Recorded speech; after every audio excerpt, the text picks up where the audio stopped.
Gene Roddenberry, the man who created the phenomenally successful Star Trek franchise, got it right the first time. We will have a Star Trek future. But not at first. This is because the first order of business will belong to Mother Earth, the giver of all life. As the volcanic ash and dust settle from our atmosphere and rains wash the land clean, Mother Nature will begin rebuilding the food chain at its most basic level. And from there, life will be restored upwards throughout the entire food chain. Our continents will offer us new farmlands, and they will yield a bounty of nourishing new crops. And we'll put them to very good use. In the years beyond Planet X in 2012, we'll rebuild, but slowly at first. Those who survive will want to study the mistakes of the past for the sake of future generations.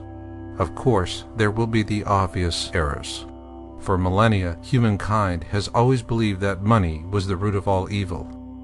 We know that monetary systems are based on artificial financial schemes that serve the greed of a few by enslaving the many. After Planet X, humanity will say never again. Yet we will rebuild. Not with a monetary system, but rather with a resource-based system that will help us do exactly what Gene Roddenberry envisioned when he first created Star Trek. It was this vision that first energized the entire Star Trek franchise for decades. To simply explain it away as science fiction is illogical, because the seed of reality is born of fiction. In the words of futurist Jacques Fresco, the founder of the Venus Project, when human beings are free of debt, insecurity, and fear of their neighbors, they become much more amiable. Jacques Fresco was a man who grew up in the misery of the Great Depression and would then devote his entire life to the hope of an egalitarian future where resource-based economies would end human suffering once and for all by bringing out the best of humanity through service to others. Those steadfast souls who survive the coming tribulations of Planet X will realize the greatest hopes of those who have inspired us with their vision of the future, such as Gene Roddenberry and Jacques Fresco. And we're going to need that vision and hope if we are to survive as a species, for the days of Mother Earth are numbered. Knowing that, we will begin colonizing our own solar system in preparation for the most important step in our survival as a species.